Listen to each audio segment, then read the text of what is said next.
inscrire Gbagbo sur la liste électorale. Il faut inscrire Gbagbo sur la liste électorale. Gbagbo l'innocent a été disculpé. Gbagbo disculpé, acquitté et libéré. Les Ivoiriens veulent Gbagbo. Les Africains veulent Gbagbo. Lorsque le président nous a fait l'honneur de nous dire qu'il serait à Bonoa le 14 juillet 2024, il a fallu travailler sur le terrain. Pour faire du bruit, il fallait annoncer cela à nos autorités traditionnelles. Nous l'avons fait. Nous avons annoncé cela également aux autorités administratives, le sous-préfet, le commissaire. Nous comptons le faire aussi à notre président de région. Parce que nous voulons que tout le monde fédère autour de l'arrivée de Laurent Gbagbo à Bonoa. Laurent Gbagbo a eu une histoire avec le peuple abouré, avec la population de Bonoa. Cette parenthèse a été ouverte le 14 juillet 1990 et elle n'est pas encore fermée parce qu'il continue d'écrire son histoire. Il revient, il est de notre devoir de faire en sorte que toutes les entités qui vivent à Bonoa puissent converger vers cet événement.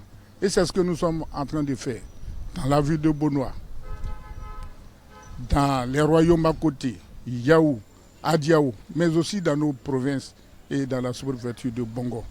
Nous sommes en train de faire en sorte que tout le monde entende que Laurent Gbagbo arrive à Bonoa. Nous avons pris le bâton du président du comité d'organisation. Nous essayons de faire en sorte que tout le monde fédère autour de notre personne, qu'il n'y ait pas de couate, mais que le 14 juillet 2024, que ce jour-là, cet espace respire bien, que cet espace chante fort pour qu'on nous entende de partout en Côte d'Ivoire, qu'on nous entende au-delà de la Côte d'Ivoire et dans le monde entier. Nous nous réjouissons de ce que les préparatifs vont bon train. Voilà. Et nous espérons que tout sera parfait, effectivement, ce 14 juillet.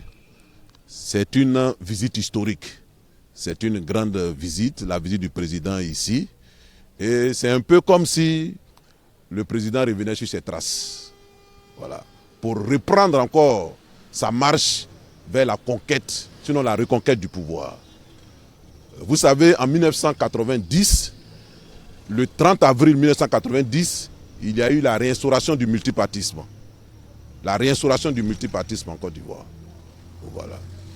Et le 14 juillet 1990, le président Laurent Gbagbo faisait son premier meeting ici à Bonoa, à la place Kadio Amangwa, qui est aussi une place mythique parce qu'elle porte le nom d'un grand homme.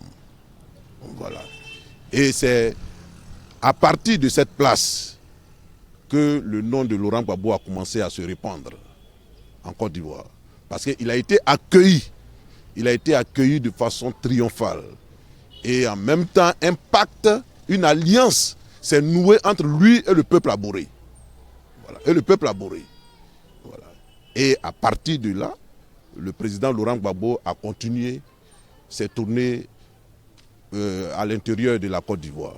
34 ans après son premier meeting ici, Laurent Gbagbo va fouler encore symboliquement cette place.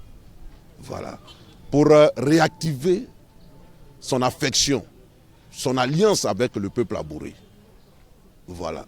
Mais en même temps, pour rendre hommage à ce peuple-là, qui a combattu à ses côtés et qui a souffert. Voilà. Bonoa a vraiment souffert le martyre pour son soutien à Gbagbo Laurent. Il arrive aussi ici pour honorer la mémoire d'un grand homme. Ici, c'est la place Kadio Amangwa. Derrière, il est là, il a sa statue qui est derrière là, Kadio Amangwa, qui est un résistant. Voilà, qui est un résistant, qui est un homme d'honneur, qui est un homme de dignité, qui est un homme d'intégrité. À l'image du peuple abouré. Et ce peuple-là retrouve leur Kadio Amangwa en Laurent Gbagbo. Parce qu'ils mènent exactement le même combat, le combat de la dignité. Le peuple abouré n'est pas un peuple soumis. C'est un peuple qui est debout, tout comme Gbagbo Laurent. Voilà. Et c'est pourquoi, avant d'entamer sa marche victorieuse vers le pouvoir en 2025, Gbagbo est venu ici pour respecter tous ces symboles, prendre la bénédiction de ses parents abourés, comme cela s'est fait en 90. Voilà. Réactiver les alliances avant de commencer, je dirais, sa caravane à travers le reste de la Côte d'Ivoire. Voilà. Donc, c'est un rendez-vous qui est très, très, très important parce que vous avez vu toute la symbolique qu'il renferme. C'est un rendez-vous qui est très important.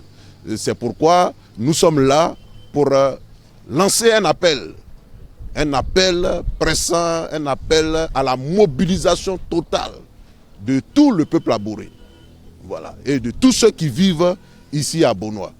Voilà. Mais cet appel va au-delà de Bonoa, c'est-à-dire Bassam, voilà, les sous-préfectures de Bongo, de Ono, voilà, même jusque dans le Saint-Louis, tout le monde est mobilisé pour ce grand rendez-vous de Bonoa.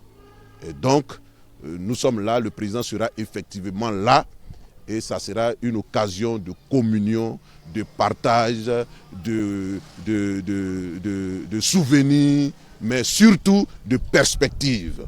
Parce que Gbagbo est venu pour redonner espoir. Gbagbo est venu pour dire aux Ivoiriens que tout est encore possible. La situation qu'ils vivent n'est pas une fatalité. Et il est venu, il a la solution à leurs problèmes. C'est l'ami des paysans. Bonoa est une ville qui regorge de grands paysans. Gbagbo est l'ami du paysan. Il sait ce que traverse le monde paysan. Il est venu réactiver tout ça. Donc c'est un grand meeting, c'est un grand rendez-vous que toute la population de Bonoa attend, mais au-delà de Bonoa, que toute la Côte d'Ivoire attend, parce que c'est quand même le premier meeting de Laurent Gbagbo en tant que candidat officiel de son parti aux élections présidentielles de 2025.